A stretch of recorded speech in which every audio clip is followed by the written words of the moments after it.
Southeast Radio's Business Matters with Karl Fitzpatrick. Southeast Radio. Well, Kerryman Patrick Foley has created a niche in the financial advisor market by helping professional footballers and their families with managing their wealth. And he joins us now to tell us more. Patrick, we'll be discussing your business, Sonar Financial Services, and how you help elite sports stars with managing their money. But first, I'd like to get an insight into your own background. Good morning, Karl, and thank you for having me. Yeah, sure. So in September 2009, I finished my master's degree in UL, and then I moved to London actually the following day to start work for NatWest Private Banking on their graduate program. So that was due to be a 2-year program, and after 12 months, an opportunity arose to join Coutts Bank based on the Strand in London, and I was there for 6 years working across initially the landed estate division and then latterly the sports division, sports and entertainment, primarily football. I left there in 2016 as I had a number of footballers as clients and decided that I wanted to leave the bank and work directly for the clients themselves. And talk to us about your time at Coutts Bank and managing the cash flows of your aristocrat clients. Yeah, that was a bit of a baptism of fire. You know, I had a young Kerry lad going into Coutts Bank dealing with the aristocrats was interesting. I guess from a liquidity point of view, those big assets, the big landed estates, whether it's in, we had some clients that owned 15 acres in central London down to Oxfordshire and huge sprawling estates. So very asset rich, cash relatively poor. These estates are very expensive to run just to turn the lights on. And it was a fascinating learning into cash flow. We would lend them money, secured against assets on the estate typically. But then that would be repaid typically throughout the year, depending on sale of crops or maybe sale of assets on the estate. Although the sale of assets is something they really wanted to avoid at all costs. They see themselves as custodians of those assets. They've been passed them and they want to make sure to try and pass them on to the next generation in a better way that they can. But it is definitely labour and capital intensive. And being able to see that, from the inside was absolutely fascinating. So how did you get your big break in the company's sports division? Yeah, so how I got the break there was the sports team was situated probably, 50 feet down the hallway from the landed gentry team. So I had a lot of conversations with the people in that team already. And when an opportunity arose, one of the main bankers on the team left. He went on a sabbatical around South America. They needed someone to come in and manage the book of clients. But when I say the book of clients, you're talking as a kind of late 20-year-old, like the creme de la creme of football in the UK. So I was extremely lucky, but I got that opportunity. My cousin had played for Ireland and Wolverhampton Wanderers at the time as well. So I was able to add some insight to them too. And that was it was fascinating to see, where the money comes, where the money, more importantly, goes, and the pitfalls that these guys can kind of fall into. And before you then set up your own financial services business, you decided to go off and get some experience to see exactly how a financial advice firm was being run. Exactly. When I left in 2016, my view was that I wasn't ready to get directly authorized with the Financial Conduct Authority in terms of a firm. I wanted to show my clients that in an independent environment, it works. So I wanted to move them out of the bank into the independent world. And I did a joint venture with an existing financial advice firm. So over the 5 or 6 years that I did that, I was, alongside working with the clients that I brought across and added to, I was able to learn from them the nuances of running a financial advice firm. And that really set me up in a fantastic way to then apply as of, last November, I got the authorization, but to apply and get the authorization from the Financial Conduct Authority in the UK, because that is difficult and it's there to protect consumers and clients, which is great. But I also had to go to another level because predominantly dealing with footballers who traditionally have been terribly advised, and maybe the advisor ends up in Dubai and collapses the business. And then when the player has an issue, there's no advisor there.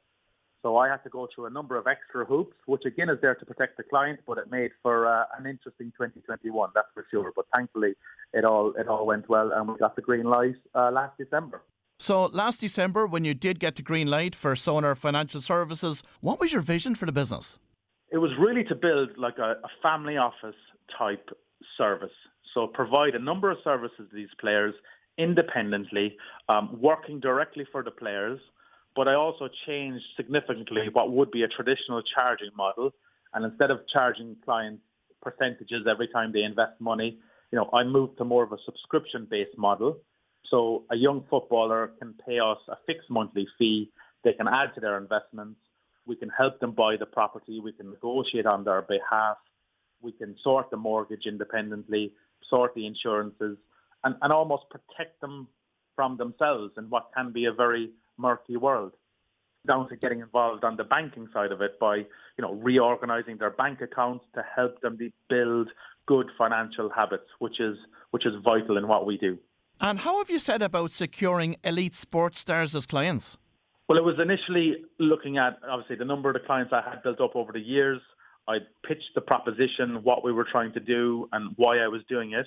And thankfully, of all the clients I approached to join me on the journey in Sonar, every one of them did come with me, which is very reassuring. And at that point, it was a case of, well, actually, for example, there's a number of lads in the Ireland camp that we work with. And it was saying, well, what are the other clients in that, maybe the Ireland setup or the English senior setup? Who do we want to work with? And we use maybe existing clients or existing parents of clients to try and get a conversation with them and really kind of build organically. This is not a case of pile them high. It's value over volume. So we don't want a lot of clients. They're very labor intensive is probably a polite way of putting it. There's a lot of work to do for them. So we're just careful that we don't take on a lot of clients, but we set the bar accordingly. Yeah, I have to say George Best's famous quote comes to mind where he said he spent a lot of money on booze, women and fast cars, and the rest he squandered. That's often told as a joke, but is it still an adequate representation of a professional footballer today? I would say thankfully, absolutely not, and definitely not my clients, I'll guarantee you that.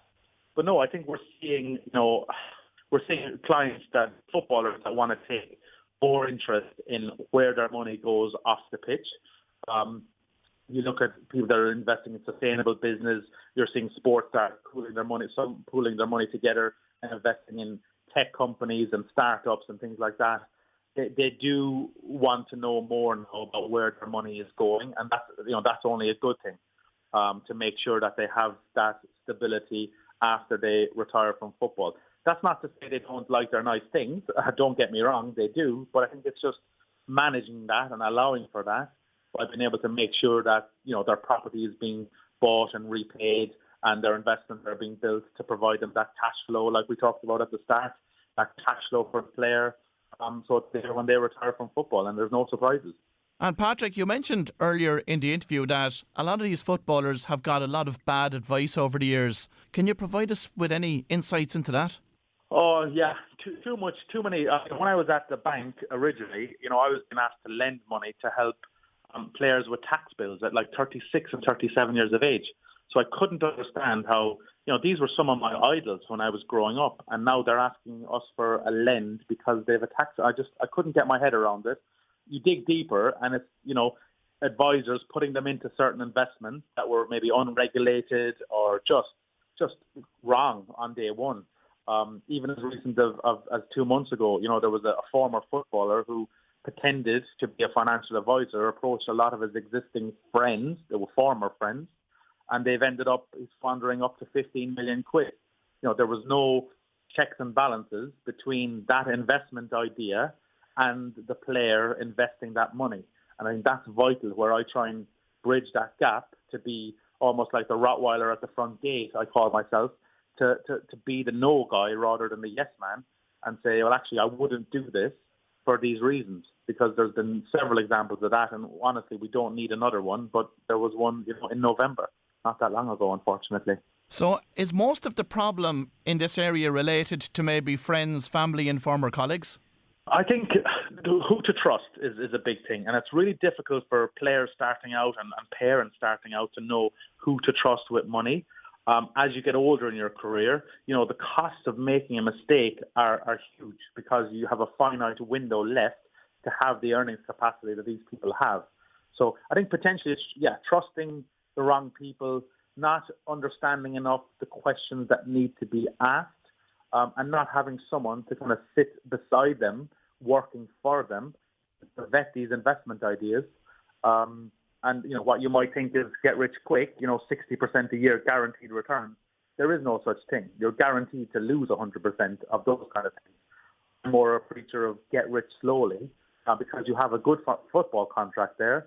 Let's just not get too greedy, and that's something I say to my clients quite often.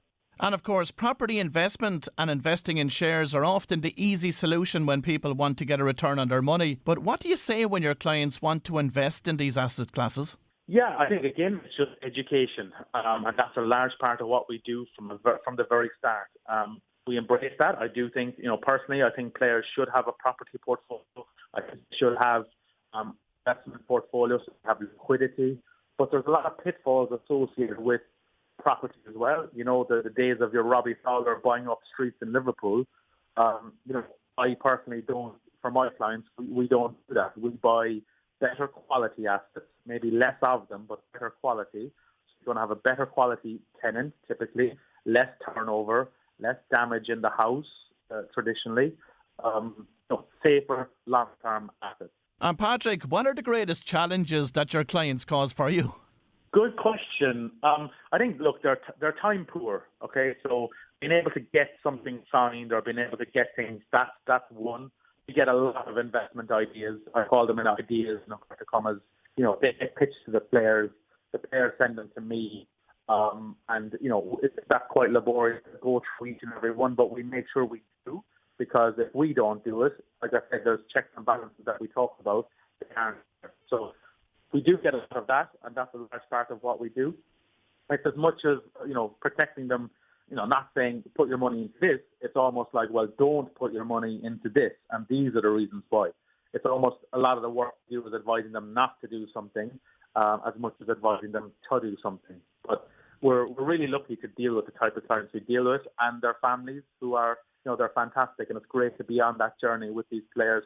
When it comes to money, people have two approaches. One person focuses on today and the other person focuses on the long term. Yeah, I'm the guy that probably sits right in the middle. I guess these guys, they've there's an element of keeping up with Joneses. They want a nice lifestyle today, and I'm a firm believer in being able to deliver that for them. So we build that into our plan. That's really with just one eye on the future as well.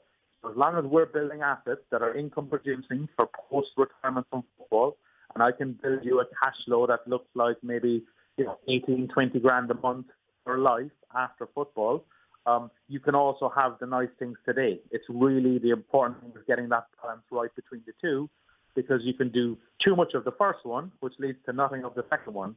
And you also need to have a life right now. They're in a very high-pressured environment. I get that. It's just about getting that balance right, which is a delicate one for sure, Karl. Southeast Radio's Business Matters with Karl Fitzpatrick. South